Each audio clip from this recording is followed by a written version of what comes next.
Hello students, welcome back to Shubham lecturer channel. तो student, इस video में हम 12th इंग्लिश ग्रामर के एक इम्पॉर्टेंट टॉपिक के 15 इम्पॉर्टेंट क्वेश्चंस को पढ़ेंगे। स्टूडेंट, इस वीडियो में हम पढ़ने वाले हैं होमोफोन्स। होमोफोन्स के 15 महत्वपूर्ण क्वेश्चंस को पढ़ेंगे। और जैसा कि आपको पता है कि जो होमोफोन्स है वो आपके बोर्ड एग्जाम में 2 नंबर का पूछा जाता है, तो 2 नंबर आपका क्लियर हो जाएगा। इसके लिए आपको इस वीडियो को लास्ट तक देखना होगा। इसमें होता क्या है, कुछ इस प्रकार का क्वेश्चन आपको दे दिया जाएगा। जैसे फर्स्ट क्वेश्चन है एक्सेप्ट एक्सेप्ट, ठीक है। दोनों सुनने में लगभग सेम लग रहे हैं। अब आपको कहा जाएगा use the following word in your own sentence so there meaning clearly, यानी कि उसका मीनिंग जो है क्लियर हो सके, ठीक है। इस तरह आपको सेंटेंस में यूज करना है, ठीक है। यानी कि आपको सेंटेंस में इस वर्ड को यूज करना है ताकि ये पता लग सके कि ये दोनों जो है अलग अलग वर्ड है, इनका अलग अलग मीनिंग है, ठीक है। अब ऐसे आपको क्वेश्चन दिया रहेगा एक्सेप्ट एक्सेप्ट, ठीक है, दोनों दिए रहेंगे। अब आपको करना क्या होगा, सबसे पहले आपको करना है एक्सेप्ट का मतलब होता है स्वीकार करना, ठीक है, ऐसे मीनिंग लिख देना है। फिर आपको सेंटेंस में इसे यूज कर देना है, प्लीज एक्सेप्ट माई गिफ्ट, यानी कि कृपया मेरे उपहार को स्वीकार करें, ठीक है। तो मीनिंग क्लियर हो गया कि एक्सेप्ट का मतलब होता है स्वीकार करना। अब आपको लिखना है एक्सेप्ट। एक्सेप्ट का मतलब होता है अतिरिक्त, ठीक है। एक्सेप्ट का मतलब अतिरिक्त या के अतिरिक्त। तो देखिए except Ritu all came to me, यानी कि रीतू के अतिरिक्त सभी मेरे पास आए, ठीक है। तो देखिए इस प्रकार से आपको सेंटेंस में इन वर्ड्स को यूज करना है ताकि इनका मीनिंग क्लियर हो सके, ठीक है। इसी को हम कहते हैं होमोफोन्स। अब सेकंड देखिए, अभी समझ में आ जाएगा। जैसे है सेकंड क्वेश्चन एक्सीडेंट, आपको सिर्फ एक ही क्वेश्चन दिया जाएगा, ठीक है, उसको करना होगा। लेकिन हम 15 देखेंगे ताकि उनमें से कोई भी क्वेश्चन आए तो आप आसानी से कर सकें। सेकंड है एक्सीडेंट और इंसिडेंट, ठीक है, दोनों लगभग सेम है बट इनका मीनिंग अलग है। देखिए अब एक्सीडेंट का मतलब होता है दुर्घटना, ठीक है। अब इसका हम लोग करेंगे सेंटेंस में यूज, यानी कि वाक्य प्रयोग। तो देखिए सी डाइड इन ये कार एक्सीडेंट, यानी कि वह एक कार दुर्घटना में मृत्यु हो गई, ठीक है, उसकी मृत्यु एक कार दुर्घटना में हो गई। या दूसरा आपका है इंसिडेंट, देखिए लगभग सेम है बोलने में। तो इसका मतलब होता है घटना, इसका मतलब दुर्घटना, इसका मतलब घटना, ठीक है। तो it was the incident of 15 अप्रैल, यानी कि यह 15 अप्रैल की घटना थी, ठीक है। तो इस प्रकार से आपको सेंटेंस में यूज करना है ताकि इनका मीनिंग क्लियर हो सके। देखिए मैं इस समय आपको किताब डायरेक्टली बुक से पढ़ाता हूँ, मैं लिखकर नहीं पढ़ाता हूँ, ठीक है। अब धीरे धीरे आपको मैं स्टेप बाय स्टेप लिखकर स्टेप बाय स्टेप समझाने वाला हूँ, ठीक है। तो ऐसे ही आप लोग चलते रहिए, जिस तरह मैं पहले पढ़ाता था उसी तरह ही मैं पढ़ाता रहूँगा। तीसरा देखिए आपका है अल्टर। अल्टर का मतलब होता है पूजा की वेदी, और अल्टर अल्टर, ठीक है। देखिए दोनों सेम लग रहे हैं सुनने में, ठीक है, सिर्फ इसमें ए है इसमें ई है, इसका अर्थ अलग अलग है। अल्टर का मतलब होता है पूजा की वेदी, ठीक है। तो देखिए इसका यूज कर देते हैं, be sacrifice animal at the altar of Kali. Kali का मतलब काली माता, ठीक है। तो हमने काली माता के पूजा की वेदी पर जानवरों का बलिदान दिया, ठीक है, यानी कि जानवरों की बलि चढ़ाई। अब एक और अल्टर है, इसका मतलब होता है बदलना। तो देखिए it shall not alter my plan, यानी कि यह मेरे प्लान को नहीं बदल पाएगा, ठीक है। तो इस अल्टर का मतलब होता है बदलना, ठीक है। तो इस तरह से आपको करना है। चौथा देखिए हमारा है एल्यूजन एंड इल्यूजन, ठीक है, इनका भी हम लोग करते हैं। तो एल्यूजन का मतलब होता है संकेत। जैसे देखिए इसका use, she gave an allusion to prove her point, यानी कि उसने अपनी बात को सिद्ध करने के लिए एक संकेत रखा, ठीक है। अब दूसरा देखिए है आपका इल्यूजन, ये भी लगभग सेम है, इसमें आई है केवल। तो इसका मतलब होता है भ्रम या माया, ठीक है। देखिए लाइफ इज एन इल्यूजन, यानी कि जीवन एक भ्रम या जीवन एक माया है, ठीक है, जिसमें हम लोग फंसे हुए हैं। पांचवा देखिए हमारा बेल बेल, ठीक है। बेल का मतलब इस वाले होता है जमानत, इसका मतलब होता है बेल का मतलब गांठ। तो देखिए बेल का मतलब जमानत, यानी कि the killer has released on bail, यानी कि जो किलर था, मारने वाला था, ठीक है, किलर को जमानत पर रिहा कर दिया गया है, ठीक है। बेल का मतलब होता है जमानत और रिलीज का मतलब रिहा करना। तो किलर को यानी कि मारने वाले को जमानत पर रिहा कर दिया गया है, यहाँ पर प्रेजेंट परफेक्ट टेंस है। दूसरा देखिए बेल गांठ, यानी कि we have bought 2 bale of cotton, यानी कि हमने, कॉटन का मतलब कॉटन, ठीक है, कॉटन की 2 गठरी खरीदी, ठीक है, 2 गठरी खरीदी। बेल का मतलब गांठ या गठरी। छठवां देखिए हमारा है ब्रेक एंड ब्रेक दोनों सेम है। इस ब्रेक का मतलब होता है तोड़ना और इस ब्रेक का मतलब होता है ब्रेक लगाना, जो हम गाड़ी में लगाते हैं। तो देखिए इसका मतलब होता है तोड़ना, तो इसका हम लोग यूज करेंगे सी ब्रोक द जग, यानी कि उसने जग को तोड़ दिया। अब देखिए बहुत ही इंपॉर्टेंट है, पढ़कर जाना है। इस ब्रेक का मतलब होता है ब्रेक लगाना, ठीक है। He applied the brake to stop his bike, यानी कि उसने अपनी बाइक को रोकने के लिए ब्रेक लगाया, ठीक है। अप्लाई का मतलब लगाना।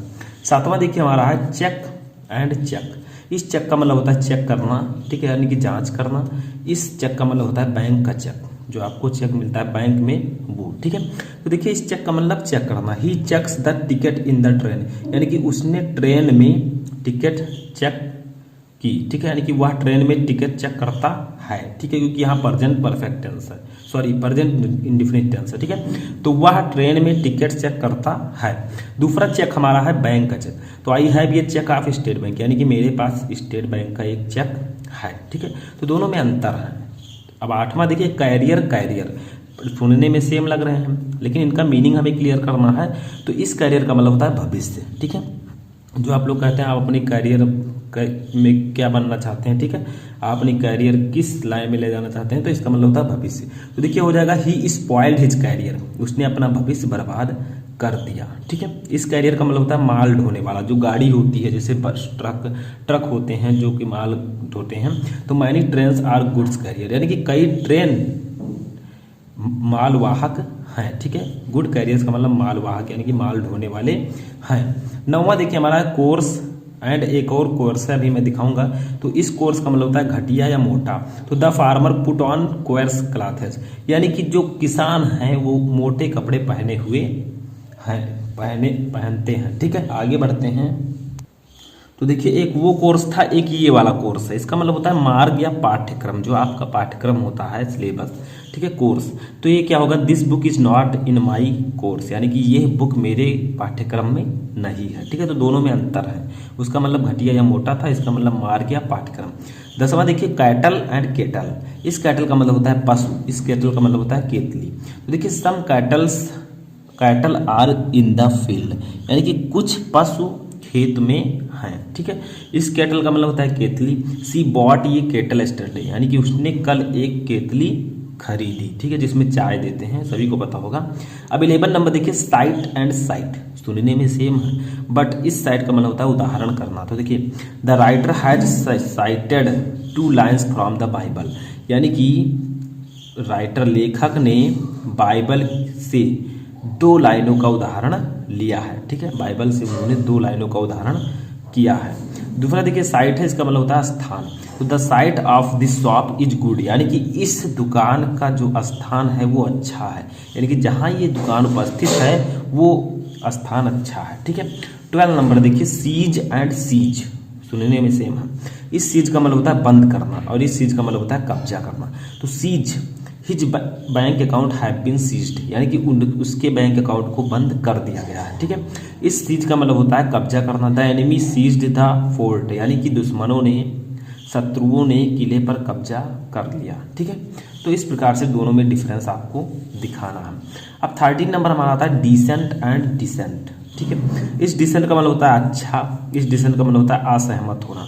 तो देखिए डिसेंट का मतलब अच्छा, तो इसका क्या करेंगे हम यूज सेंटेंस में, his work was decent so I liked it, यानी कि उसका काम अच्छा था, ठीक है। डिसेंट का मतलब अच्छा था, सो आई लाइक्ड इट, इसलिए मैंने पसंद किया, ठीक है, मैंने उसे पसंद किया। और इस डिसेंट का मतलब होता है असहमत होना। इसका देखिए क्या होगा, he dissented so I had to go alone, यानी कि वह असहमत हुआ, ठीक है, जाने से। So I had to go alone, इसलिए मैं अकेले ही गया था, ठीक है। आगे देखिए हमारा 14 नंबर है, जो कि है डोज एंड डोज। इस डोज का मतलब होता है खुराक, जो आपकी दवा, जैसे दवा जो देते हैं डोज के रूप में, कि आपको सुबह शाम का 2 डोज है। तो देखिए डोज का मतलब खुराक। Please take every dose in time, यानी कि कृपया सभी खुराक समय पर लीजिए, ठीक है, जो कि आपको बताया गया है। इस डोज का मतलब होता है झपकी लेना। तो some students doze in the class, यानी कि कुछ विद्यार्थी क्लास में झपकी लेते हैं, ठीक है। तो ये हो जाएगा। 15 नंबर देखिए ड्रॉट एंड ड्रॉट। इस ड्रॉट का मतलब होता है घूट, इस ड्रॉट का मतलब होता है सूखा। तो देखिए इस ड्रॉट का मतलब घूट, he drank all the milk in a draught, यानी कि उसने पूरे दूध को एक ही घूंट में पी लिया। ठीक है, पूरे दूध को एक ही घूंट में पी लिया। इस ड्रॉट का मतलब होता है सूखा। Due to drought all the crops dried up, यानी कि सूखे के कारण सभी फसल सूख गए। ड्राइड अप का मतलब सूख जाना। ठीक है, तो सूखे के कारण सभी फसल सूख गए। तो ये थे आपके 15 मोस्ट इंपॉर्टेंट होमोफोन्स। अब आशा करता हूँ कि आपका ये 15 आसानी से क्लियर हो चुका होगा। इसको समझिए, इसी में से ज़्यादातर आते हैं, तो इसको आप पढ़कर जाइएगा। अगर आप लोग कहेंगे तो मैं सेकंड पार्ट भी इसका जल्द लेकर आऊँगा। तो कैसा लगा आपको ये वीडियो कमेंट बॉक्स में बताएं, और कितने क्वेश्चन आपको इनमें से पता थे उनको भी कमेंट बॉक्स में बताएं।